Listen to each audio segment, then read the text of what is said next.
વડોદરામાં મનીષા ચોકડી વાસણા માર્ગ બિસ્માર, 1 વર્ષથી ખરાબ રસ્તાથી વાહન ચાલકો પરેશાન।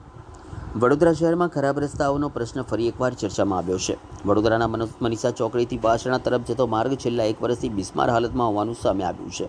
ચોમાસામાં રસ્તાની સ્થિતિ વધુ જોખમી બનતા સ્થાનિકો અને વાહન ચાલકોમાં ભારે રોષ જોવા મળી રહ્યો છે। મનીષા ચોકડીથી વાસણા તરફ જતો મુખ્ય માર્ગ છેલ્લા 1 વર્ષથી ખરાબ હાલતમાં હોવાનું સ્થાનિકો જણાવી રહ્યા છે। રસ્તા પરની કપચી બહાર આવી જતા અને રોડ ઉખડી જતા રોજિંદા વાહન ચાલકોને ભારે મુશ્કેલીઓનો સામનો કરવો પડી રહ્યો છે। ખાસ કરીને દ્વિચક્રી વાહન ચાલકો માટે આ માર્ગ અકસ્માતનું કારણ બની રહ્યો છે। ચોમાસું શરૂ થઈ ચૂક્યું હોવા છતાં માર્ગનું યોગ્ય સમારકામ કરવામાં આવ્યું નથી। એટલું જ નહીં, રસ્તાની બાજુમાં નાખવામાં આવેલું રો મટીરિયલ પણ વરસાદ દરમિયાન ફેલાઈ જતા વાહન ચાલકો લપસી પડવાના બનાવો બનતા હોવાનો આક્ષેપ કરવામાં આવ્યો છે। માર્ગની બિસ્માર હાલત અંગે જાણ થતાં અશફાક મલિક ઘટના સ્થળે પહોંચ્યા હતા। તેમણે સ્થળ પર નિરીક્ષણ કરી તંત્રની કામગીરી સામે આકરા સવાલો પણ ઉઠાવ્યા હતા। હવે 1 વર્ષથી ખરાબ હાલતમાં રહેલા માર્ગે હવે ચોમાસામાં વધુ જોખમી સ્વરૂપ ધારણ કર્યું છે। સ્થાનિકોની માંગ છે કે અકસ્માત સર્જાય તે પહેલાં જ તંત્ર તાત્કાલિક કાયમી સમારકામ હાથ ધરે અને લોકોને સુરક્ષિત મુસાફરીની સુવિધા ઉપલબ્ધ કરાવે।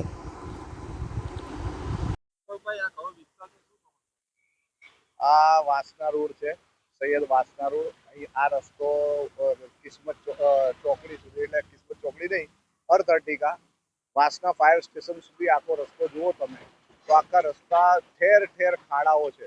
હજુ તો વરસાદ શરૂ જ નથી થયો એમ કહીએ તો ચાલે, અને આ હાલત છે। જો આ રસ્તા પર વરસાદ પડશે તો પછી ઠેર ઠેર જે ખાડાઓ છે મોટા થતા જશે, અને પછી આજે તો થોડું વ્હીકલ જઈ પણ શકે છે, પછી તો એવી હાલત છે કે વ્હીકલ લઈને જવું પણ મુશ્કેલ થઈ જશે। ખૂબ ખરાબ હાલત છે। છેલ્લા 1-1.5 વર્ષથી આ રસ્તા પર આવતા જતા લોકો ખૂબ પરેશાન છે। વારંવાર લોકોને ગાડીઓ લઈને પડવાની કમ્પ્લેનો આવે છે, કારણ કે ખાડાઓ છે। ખાડાઓના કારણે ગાડીઓ પટકાઈને પડી જાય છે ઘણા લોકો।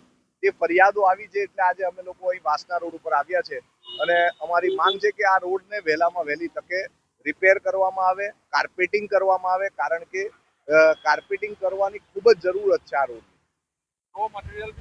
રો મટીરિયલ બિલકુલ થર્ડ ક્લાસ। તમે આ જુઓ, આ રસ્તા પર વાપરવા માટેનું રો મટીરિયલ આ લોકોએ અહીંયા રોડ પર નાખ્યું છે અત્યારે। એ રો મટીરિયલ જોઈને તો એવું લાગે છે કે આ રો મટીરિયલ વડે જો રસ્તો બનાવશે તે રસ્તો ટકે જ નહીં, કારણ કે એ જ મટીરિયલ એવું વેસ્ટેજ ટાઈપનું મટીરિયલ છે। એટલે આવા વેસ્ટેજ ટાઈપના મટીરિયલ વડે રસ્તો બનાવશે તો કઈ રીતે ચાલશે?